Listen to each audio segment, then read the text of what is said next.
The Ultimatum. The Galactic Trade Federation had never doubted its dominance until Earth spoke its first warning. For centuries, they had governed over 200 star systems, their economy and military might unchallenged. Every new species that reached the stars fell into line quickly, understanding their place in the hierarchy. That was until humanity arrived. The Federation's Grand Assembly Hall glittered with crystalline architecture, hosting delegates from every corner of the known galaxy. Species of every imaginable form filled the amphitheater, from the gaseous nebulites to the silicon-based Chen. At the center podium stood Ambassador Sarah Chen, Earth's first representative to the galactic stage. Sarah stood tall in her simple black suit, a stark contrast to the ornate ceremonial robes around her. Her dark eyes swept across the assembly, taking in the barely concealed smirks and outright contempt from many of the delegates. Earth had achieved faster-than-light travel only 2 years ago, making humanity the youngest spacefaring species in the Federation. Distinguished members of the Galactic Trade Federation, Sarah began, her voice clear and unwavering. Earth comes with a proposal for mutual prosperity and respect. We ask for equal trading rights and sovereignty over our solar system. Laughter rippled through the assembly. The Tseldari delegate, a towering figure with gleaming purple scales, rose from his seat. High Prefect Vaxerus of the Tseldari Empire, the Federation's military backbone, regarded Sarah with obvious disdain. Earth asks for much after accomplishing so little, Vaxerus sneered. Your species barely understands the technology you've stolen to reach us. Your military consists of primitive vessels that couldn't pierce the shields of our cargo ships. What makes you believe you deserve equality? Sarah remained composed. We offer a simple trade, fairness or consequences. The laughter grew louder. Vaxerus waved a dismissive hand. Consequences. From Earth, your planet's resources will be claimed by the Empire, as is our right with all primitive worlds. You have 3 lunar cycles to prepare for our trading fleet's arrival. Then you give us no choice, Sarah said quietly. She reached into her pocket and placed a small device on the podium. In 72 of your standard hours, Earth will activate its defensive measures. We strongly advise all Federation vessels to remain beyond Jupiter's orbit. Empty threats from a child species, Vaxerus declared. The Tseldari fleet will arrive as scheduled. Perhaps a demonstration of our power will teach you humility. Sarah nodded once. You've been warned. She turned and walked from the assembly, ignoring the jeers and mockery that followed her. Back on Earth, in an underground bunker beneath the Swiss Alps, Sarah connected to the Emergency Council. The faces of Earth's united leadership appeared on screens around her. They didn't listen, she reported. General Alexandra Romanov of the United Earth Defense Force nodded grimly. We didn't expect them to. The Prometheus Protocol. Authorized, came the response from President Marcus Chen. May history forgive us if we're wrong. Across Earth, hidden facilities powered up systems that had been preparing for this moment since humanity first detected alien signals decades ago. The public knew nothing of these preparations. They believed humanity had only recently achieved space travel. The truth was far more complex. As the deadline approached, the Tseldari fleet gathered at the edge of the solar system. 50 warships, each one larger than any human vessel, positioned themselves for the approach to Earth. Their commander, Admiral Krell, watched the primitive human satellites with amusement. These humans continue their empty posturing, he reported to High Prefect Vaxerus. Our sensors detect no significant military presence. Their warning was indeed a bluff. Proceed with the claiming, Vaxerus ordered. Make an example of their defiance. The fleet advanced, passing Jupiter's orbit exactly as warned. On Earth, the countdown reached 0. In the depths of Earth's oceans, mountains, and polar regions, ancient-looking structures began to hum with energy. They had been built in secret over 50 years, disguised as research stations and mining operations. Now, their true purpose activated. Admiral Krell's confident expression faltered as his ship's sensors screamed warnings. Impossible, he whispered, watching as space itself seemed to ripple around Mars. Sir, his tactical officer shouted, massive energy signatures appearing throughout the system. They're everywhere. Across the solar system, hidden installations revealed themselves. What appeared to be asteroids unfolded into massive defense platforms. Jupiter's moons, thought to be barely explored, erupted with quantum beacons that lit up subspace with impossible power readings. On Earth, General Romanov watched the displays with grim satisfaction. Phase 1 complete. The anchors are active. Admiral Krell. Sarah Chen's voice broadcast across all frequencies. You have entered the exclusion zone. You have 1 hour to retreat beyond Jupiter's orbit. Krell snarled. Impressive light show, humans. But we are the Selvari. We do not retreat from primitive tricks. Then you've made your choice, Sarah replied. The space around Mars shimmered again, and reality seemed to tear open. The Selvari fleet's sensors went wild as something began emerging from the rift. Something that couldn't exist according to everything they knew about physics and technology. Sir, the tactical officer's voice shook. Those energy signatures, they're not from our universe. Admiral Krell stared at his displays in disbelief. The humans hadn't been bluffing. They had been holding back something that changed everything the galaxy thought it knew about Earth. As the first impossible shapes began to materialize from the rift, Krell realized with growing horror that humanity's warning hadn't been a threat, it had been a courtesy. The awakening. The tear in space-time widened above Mars, revealing ships unlike anything that Selvari had ever encountered. They weren't just advanced, they were wrong, built on principles that violated the fundamental laws of physics as the Federation understood them. Admiral Krell watched in stunned silence as 12 vessels emerged from the dimensional rift. Each ship appeared to be constructed from a dark, crystalline material that absorbed light rather than reflected it. They moved without visible propulsion, as if reality itself bent to accommodate their passage. Analysis, Krell demanded, his voice cracking. Impossible, sir, his science officer replied, mandibles clicking nervously. These ships, they're not reading as solid matter. They're more like organized energy patterns given form.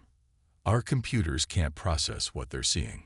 On Earth, General Romanov stood in the command center, surrounded by holographic displays showing the unfolding scene.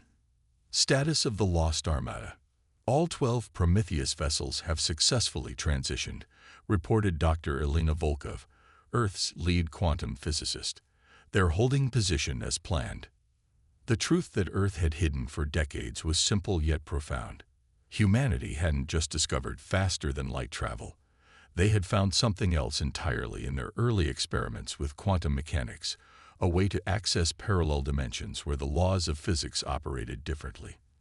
The ships emerging from the rift were humanity's greatest secret, the Lost Armada, vessels constructed in a parallel universe where matter and energy were interchangeable. They had been built over 30 years in absolute secrecy, waiting for the day when Earth might need to defend itself against a hostile galaxy. Selvari Fleet, came the broadcast from the lead Prometheus vessel. The voice belonged to Admiral Marcus Thorne, a man who had volunteered to lead the expedition into the parallel dimension decades ago, knowing he might never return to normal spacetime. This is your final warning. Retreat now, or face the consequences of your aggression. High Prefect Vaxerus, watching the events unfold from the Federation Assembly, slammed his fist on his console. Impossible. No primitive species could develop such technology. It must be a trick. But the readings didn't lie. The energy signatures from the mysterious ships were orders of magnitude beyond anything in the Federation's arsenal. More terrifying still, they seemed to exist partially outside normal spacetime, making them effectively immune to conventional weapons. Admiral Krell, his pride warring with his survival instinct, made his decision. All ships, attack formation. Show these humans the might of the Selvari Empire. It was the worst mistake of his career. The Selvari fleet opened fire with weapons that could crack planets, Beams of concentrated energy and projectiles moving at relativistic speeds streaked toward the Prometheus vessels. The impossible ships didn't even attempt to dodge. Instead, reality warped around them. The attack simply ceased to exist as they approached, dissolving into quantum foam before impact. Then the Prometheus vessels responded. They didn't fire weapons in any conventional sense. Instead, they reached out with fields of altered physics, creating zones where the fundamental forces of the universe operated differently. Zeldari ships found their molecular bonds weakening, their energy systems failing as the laws of thermodynamics temporarily reversed in localized areas. Our shields are aging. A Zeldari captain reported in disbelief as his vessel's protective barriers degraded millions of years in seconds. Navigation failing. Another shouted. Space itself is becoming non-Euclidean around us. General Romanov watched the display with mixed emotions. Minimal force, Admiral Thorne. We want them disabled, not destroyed. Understood, General, Thorne replied. Though I should mention, from our perspective, we're being remarkably gentle. Within minutes, the entire Zeldari fleet hung helpless in space, their systems scrambled by exposure to physics from another reality. Not a single life had been lost, but the demonstration was clear. Earth possessed power beyond anything the Federation had imagined. In the Federation Assembly, chaos reigned. Delegates shouted over each other, demanding explanations, calling for immediate surrender, or insisting this had to be some form of mass hallucination.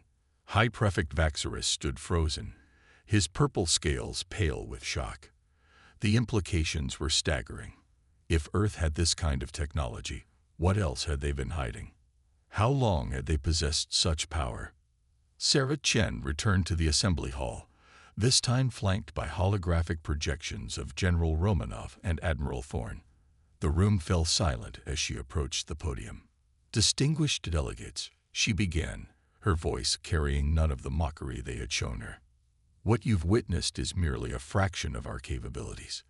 For 50 years, Earth has prepared for this moment, not because we sought conflict, but because we knew the galaxy would not accept us as equals without a demonstration of strength. She gestured, and a holographic display showed the solar system. Hundreds of previously hidden installations revealed themselves. Quantum beacons, dimensional anchors, and defense platforms that had been disguised as natural formations or abandoned human structures. We discovered long ago that the universe is far stranger and more malleable than your sciences understand.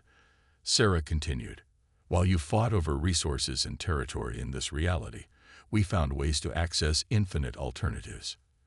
We don't need your resources. We don't want your territory. We simply want to be left in peace to explore the true nature of existence. But this is impossible, stammered the Nebulite ambassador, his gaseous form flickering with distress. The energy requirements alone. Dr. Volkov's projection smiled. That's the beauty of quantum dimensional theory. Energy is only a limitation if you're confined to a single reality. We learned to borrow what we needed from universes where energy is abundant and freely available. The Federation delegates exchanged horrified glances. If Earth could access unlimited energy from alternate realities, their entire economic and military structure was obsolete. What do you want? Vaxerus finally asked, his arrogance completely evaporated. Sarah's expression hardened. We already told you. Equal trading rights, sovereignty over our solar system. And from now on, when Earth speaks, you will listen. High above Mars, the dimensional rift remained open, a silent reminder that humanity had only shown a glimpse of what lay beyond. The galaxy would never mock Earth again. The reckoning. The Federation Assembly had descended into barely controlled panic. Delegates who had laughed at humanity's warnings just days ago now trembled at the implications of what they'd witnessed. The Zeldari fleet, pride of the most powerful military in the known galaxy, drifted helplessly in space, their crews unharmed, but their ships reduced to inert hulks by technology that shouldn't exist. High Prefect Vaxerus stood before the assembly, his purple scales dulled with humiliation. The human terms are clear, he announced. Complete sovereignty over their solar system, equal representation in the Federation Council, and most significantly, they demand all species be treated as equals, with no more forced resource extraction from developing worlds. This is outrageous, shouted the Korvax delegate, a crystalline being whose species had profited immensely from exploiting lesser civilizations. If we allow this precedent, if we don't, Vaxerus interrupted. Earth has made it clear they will withdraw from our reality entirely, taking their technology with them. But not before dismantling every military fleet in the galaxy. The threat wasn't subtle. Earth could effectively hold the entire galaxy hostage with their dimensional technology. But Sarah Chen had one more surprise for the assembly. We're not interested in ruling through fear, she said, stepping forward. That's your way, not ours. Instead, we offer something better. She gestured, and holographic displays showed images of barren worlds transforming into paradises, energy flowing freely, diseases being cured through quantum manipulation. With our technology, scarcity becomes obsolete. Wars over resources become pointless. We can help every species reach their full potential, not through conquest, but through cooperation. This is what humanity offers, a new age of prosperity for all. For a moment, hope flickered in the assembly. Then Vaxerus made his final desperate move. Noble words, he sneered, but power corrupts. How long before Earth becomes the new oppressor? The Xeldari Empire will not bow to these upstarts. He transmitted a hidden signal, activating a secret protocol. Across the galaxy, hidden Xeldari doomsday weapons came online, planet-killer devices that had been concealed for centuries, insurance against any threat to their dominance. If the Empire couldn't rule, they would ensure no one could. You leave us no choice, Vaxerus declared. Surrender your dimensional technology, or we will destroy every inhabited world in the Federation, starting with Earth itself. The assembly erupted in horror. Even the Xeldari's allies hadn't known about these weapons, but Sarah Chen merely smiled. Admiral Thorne, she said calmly, please demonstrate Protocol Omega. In space above Mars, the 12 Prometheus vessels pulsed with energy. The dimensional rift widened, and something vast began to emerge. Not more ships, but something far larger. A structure that dwarfed planets. What you're seeing, Dr. Volkov explained to the terrified assembly, is a dimensional fold array. With it, we can isolate any portion of space-time into its own pocket universe, permanently. On every world where a Xeldari doomsday weapon was hidden, reality bubbled and warped. The weapons, along with cubic kilometers of space around them, simply vanished, sealed away in isolated dimensional pockets where they could harm no one. But the demonstration wasn't over. The massive structure near Mars activated fully, and throughout the galaxy, every Xeldari military installation, ship, and weapon simultaneously lost power. Not destroyed, not damaged, simply rendered inert by a selective rewriting of local physics. The Xeldari Empire's military capability has been neutralized, Sarah announced, not through violence, but through the precise application of science you refused to believe possible. We gave you every opportunity to choose peace. Vaxerus collapsed to his knees, his spirit broken. His empire, built on force and intimidation, had crumbled in moments before a power that made their mightiest weapons look like children's toys. Now, Sarah continued, addressing the entire assembly. We rebuild. Earth's terms are not negotiable, but they are fair. Every species will have equal representation. Resources will be shared based on need, not military might. And we will share our technology, gradually, as each civilization proves ready to use it responsibly. Why? Asked the ancient Tolari ambassador, speaking for the first time in centuries. Why offer this instead of conquering us all? Sarah's expression softened, because that's what makes us human. We dreamed of the stars not to rule them, but to explore them together. We developed this technology not for war, but for discovery.